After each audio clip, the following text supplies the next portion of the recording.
আদম আলাইহিস সালাতু ওয়াস সালাম এরকম ভাবে নামাজ পড়তে শুরু করে দিলেন। মুসলমান যখন নামাজ পড়লেন আমার ভাইরা, তারপরে কিতাবের মধ্যে আছেন হাজার আসত এরকম ভাবে অবতীর্ণ হয়েছেন। জোরে বলুন সুবহানাল্লাহ। আমার ভাইরা, হাজার আসত কাকে বলে? যারা মক্কা মদিনায় গেছে তারা আমার ভাইরা সেইখানে চুমু খায়। কথা বলেন ঠিক কিনা? ও মুসলমান, সেখানে চুমু খায়া আল্লাহ রাব্বুল আলামিনের কাছে যা বলবে আল্লাহ রাব্বুল আলামিন তাই কবুল করবেন। কথা বলেন ঠিক কিনা? আমার ভাইরা, সবার নসিবে কিন্তু তা হয় না। হয়নি? সবার নসিবে তা হয় না। দেখেন এত টাকার মালিক, তারপরে মক্কা মদিনায় যাই হাজার আসদ এরকম ভাবে চুমু খাইতে পারে না। কথা বলেন ঠিক কিনা? কারণ আল্লাহ রাব্বুল আলামিন যাকে কবুল করবে সেই মক্কা মদিনায় যাইতে পারবে, যাকে কবুল করবে না কখনো মক্কা মদিনায় যাইতে পারবে না। কথা বলেন ঠিক কিনা? আবারও দেখবেন এমন হতভাগা আছে দিনের পর দিন, বছরের পর বছর আমার ভাইরা ওই মক্কার একেবারে নিকটবর্তী জায়গায় সময়টাকে কাটিয়ে দেয়, কিন্তু তারপরও ওয়াজ করতে যাইতে পারে না। কথা বলেন ঠিক কিনা? আমার ভাইরা, এমন লোক দুনিয়ার সমাজে আছে না নাই? বিশেষ করে আমাদের বাংলাদেশে অনেকে আছে। কথা বলেন ঠিক কিনা? গেছে যখন বিদেশে যাবেন, কয় আল্লাহ সর্বপ্রথম মক্কা মদিনায় সফর করব, মক্কা মদিনায় সফর করে উমরা করব, বড় হজ করব, বড় নিয়াত করে যায়। কথা বলেন ঠিক কিনা? যায় কাজের জ্বালায় এত টাকার প্রতি লিপ্সা হয়ে যায়, একটু সময়ের জন্য যে নিয়া 2-4-5 দিন বা 1 সপ্তাহ নিয়া উমরা করবে, সেই সময়টা পর্যন্ত এরকম ভাবে নসিবে হয় না। কথা বলেন ঠিক কিনা? আবার আয়েশা বাংলাদেশে বড় বড় কথা কয় যে মক্কায় ছিলাম, সময়ের কারণে উমরা করতেও পারি নাই। আছে না? এরকম ভাবে কপাল ভরা। কথা বলেন ঠিক কিনা? মুসলমান, কিতাবের মধ্যে আছে আল্লাহ পাক রব্বুল আলামিন হযরত আদম আলাইহিস সালাতু ওয়াস সালাম যখন নামাজ আদায় করলেন, এরপরে আল্লাহ পাক রব্বুল আলামিন হাজারে আসত অবতীর্ণ করলেন। জোরে বলুন সুবহানাল্লাহ। ওই পাথরটি এরকম ভাবে উজ্জ্বল সাদা ছিল। আমার ভাইরা, অন্ধকার যুগে ঋতুবতীর স্ত্রী লোকদের স্পষ্টে দারুণ কালো হয়ে পড়ে। আমার ভাইরা, সেই যুগে অন্ধকার ছিল, আমার ভাইরা নারীদেরকে নারী এরকম ভাবে জিন্দা কবর দিয়া দিত। আমার ভাইরা, সেই যুগে অন্ধকার যুগে ঋতুবতী স্ত্রী লোকদের স্পষ্টে দারুণ কালো হয়ে পড়ে। ও মুসলমান, তখন আল্লাহ নবী হযরত আদম আলাইহিস সালাতু ওয়াস সালামকে আল্লাহ পাক রব্বুল আলামিন আমার ভাইরা, আমার বন্ধুগণ, ওয়াজ করার জন্য এরকম ভাবে পূর্ণাঙ্গ এরকম ভাবে আদেশ করলেন আল্লাহ নবী হযরত আদম আলাইহিস সালাতু ওয়াস সালাম। আল্লাহ পাক রব্বুল আলামিনের নির্দেশে হিন্দুস্তান থেকে পায়ে হেঁটে এরকম মক্কায় মুআজ্জামে পৌঁছবেন।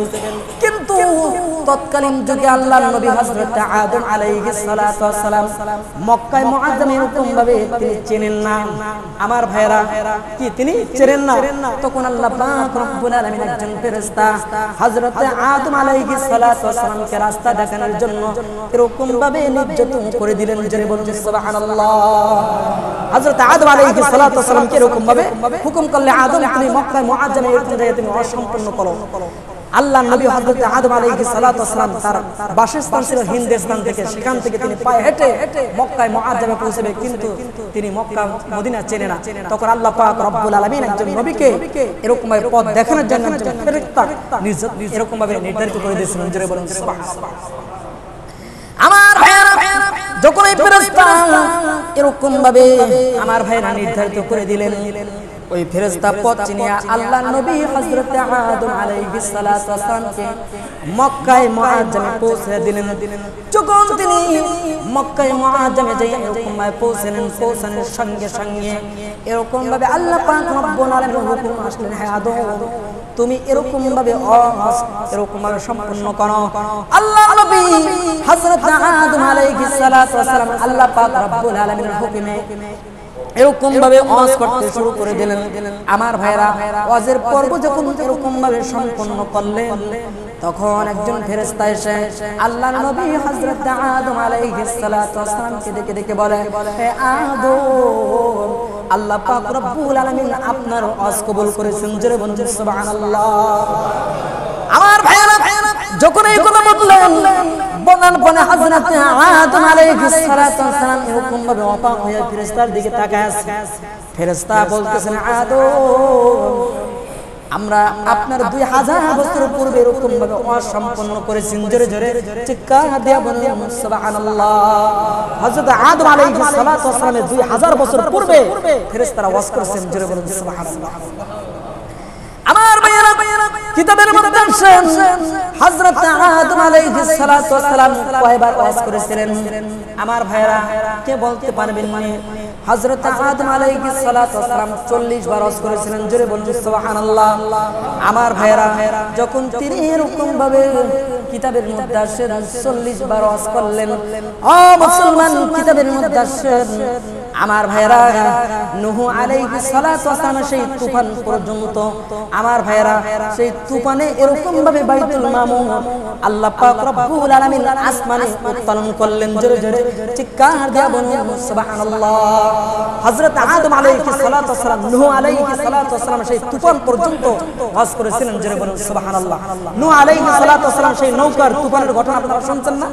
এটা পবিত্র কোরআনুল কারীমের মধ্যে বর্ণিত হয়েছে। কথা বলেন ঠিক কি না? নূহ আলাইহিস সালাতু ওয়াস সালামের যুগে যখন আল্লাহ পাক রব্বুল আলামিন তার কওমের লোকদেরকে দাওয়াত দিতে বললেন, তার কওমের লোকদেরকে এরকম ভাবে দাওয়াত দিলেন, কিন্তু কিছু লোক দাওয়াত গ্রহণ করেছিলেন আর কিছু লোক দাওয়াত গ্রহণ করেন নাই। কথা বলেন ঠিক কি না? আল্লাহ পাক রব্বুল আলামিন এমন ঝড় তুফান দিলেন, পুরো এলাকা এরকম ভাবে নিস্তব্ধ করে দিয়েছেন। কথা বলেন ঠিক কি না? আমার ভাইয়েরা, কিতাবের মধ্যে আসেন সেই যুগে এরকম ভাবে সেই যুগ পর্যন্ত হযরত আদম আলাইহিস সালাতু ওয়াস সালাম ওয়াজ করেছিলেন। আমার ভাইয়েরা, কিতাবের মধ্যে আসেন বাইতুল মামুর, তখন আল্লাহ পাক রব্বুল আলামিন আসমানে এরকম ভাবে উত্তোলন করলেন। যখন বাইতুল মামুরকে আল্লাহ পাক রব্বুল আলামিন আসমানে উত্তোলন করলেন, প্রতিদিন নতুন নতুন 70,000 ফেরেশতারা ওই বাইতুল মামুর তাওয়াফ করতেন। জোরে বলুন সুবহানাল্লাহ।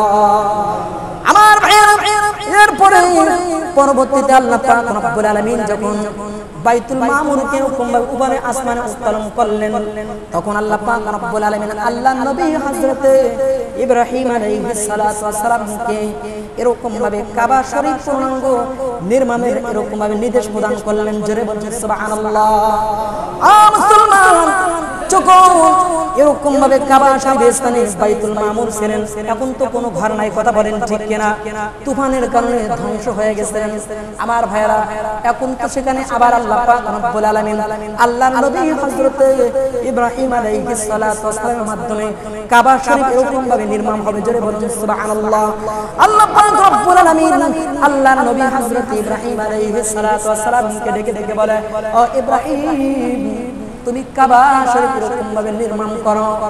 আমার ভাইয়েরা, আমার বন্ধুগণ, কিন্তু আল্লাহর নবী ইব্রাহিম আলাইহিস সালাতু ওয়াস সালাম তো কাবা শরীফ দেখে নাই, বাইতুল মামুর তো দেখে নাই, তিনি কিভাবে ঘর নির্মাণ করবে? তিনি এরকম ভাবে চিন্তায় পড়ে গেলেন। আল্লাহ পাক রব্বুল আলামিনের হুকুমে একটা মেঘ, বিশাল বড় একটা মেঘ এরকম ভাবে আসছে, কাবা শরীফের স্থানটাকে এরকম ভাবে যথাযথ স্থানে ছাপ ফেললেন। যখন ছাপ ফেললেন, আল্লাহর নবী হযরত ইব্রাহিম আলাইহিস সালাতু ওয়াস সালাম সেই ছায়া দেখে দেখে কাবা শরীফ এরকম ভাবে নির্মাণ করেছেন। জোরে বলুন সুবহানাল্লাহ। মুসলমান, কিতাবের মধ্যে আসেন কাবা শরীফ কয়টা পাথর দ্বারা এরকম ভাবে নির্মাণ হয়েছে? কে বলতে পারবেন না? কিতাবের মধ্যে আসেন আল্লাহ পাক রব্বুল আলামিন 5টা পাথরের দ্বারা হযরত ইব্রাহিম আলাইহিস সালাতু ওয়াস সালামের মাধ্যমে কাবা শরীফ নির্মাণ হয়েছে। জোরে জোরে চিৎকার দিয়ে বলুন সুবহানাল্লাহ। আলহামদুলিল্লাহ।